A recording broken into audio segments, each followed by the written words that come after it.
Hey guys, make sure you stay until the end. If you make one common mistake, you can spend thousands of dollars on parts and diagnostics you don't need. Stay with us and we'll explain what we're talking about.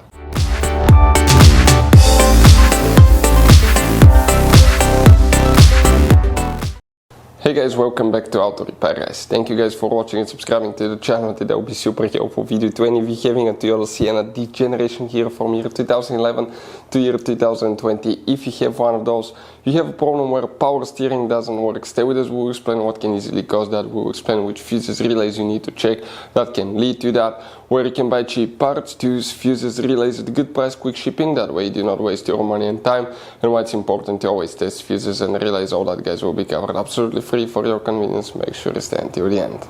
So before we start, let us tell you a little bit about us guys. Every single car we get here at the garage, we try to make at least 200 to 300 free repair videos. We take things completely apart, we show you guys how to do electrical, mechanical, bodywork, a little bit of everything guys. If you have one of those vehicles that we're making videos on, subscribe. We'll put quite a few videos that can save you thousands of dollars in future repairs. Altogether guys, on our channels we have more than 12,000 free repair videos that can save you thousands of dollars.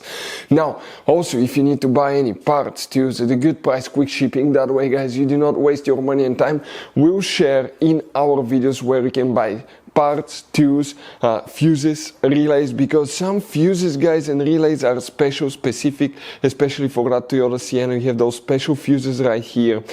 You also have that special integration relay right here, and the other relays, we'll put a link in the description of the video below where you can get them at a good price, quick shipping guys, because sometimes they could be also really hard to find. So let's go ahead and start on it now.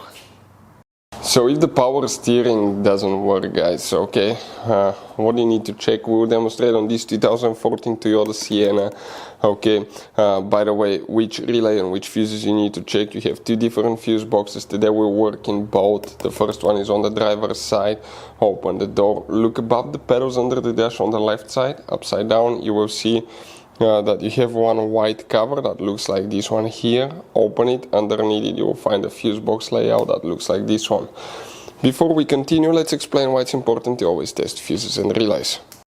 So it is super important guys to always test fuses and relays, and something else as well, common mistakes people make. Sometimes you may think that a fuse is good, or you cannot actually see if the fuse is clearly burned, and in that case guys you may put the fuse back together, and you may end up spending money and time on parts you don't need, and all we had to do is just test the fuse. So we'll put a link in the description of the video below how to test the fuse. It takes only a few seconds to find out for sure if it's good or bad. The same thing for relays guys, okay. Some of those could be really expensive on cars, so we'll put a link in the description of the video below how you can test relays. And for some certain fuses guys, it's important to disconnect the car battery when removing them, otherwise you can burn the electronics. And for instance, working on airbags, fuses or anything like that, you need to wait at least 1 hour after disconnecting the car battery. And if you're not qualified and certified to work on airbag system, I will never recommend to do that guys.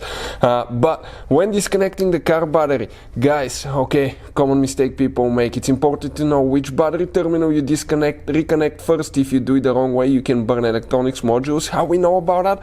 We burn before the traction control module on BMW that cost us $2,000 guys. So we'll put a link in the description of the video below which battery terminal to disconnect first. Check it out for your convenience. So here guys, you will need to check one fuse. We will need to come in this row here and we start counting. Fuse 25, 6, 7, 8, 9, 30, 31. That's not used, you don't count it. Then you come here and you have fuse number 32 guys. Okay, that fuse 32 will need to be checked. Next you need to pop the hood open on your Toyota Sienna. Facing the engine on the right side, you have a fuse box under this cover. Go ahead, open it. Then you'll find the main engine fuse box layout that looks like this one. Now here guys, we need to check another fuse, and we're talking about fuse number 49. That's the main power steering fuse right here that you will need to guys check. Now about relay, okay, here none of these relays is for the power steering. But if you look at that relay here, that's known as integration relay. It's computerized relays with many functions, and one of them, most likely the built-in function, is for the power steering. Hopefully the video will be helpful. Thank you for watching. See you next time.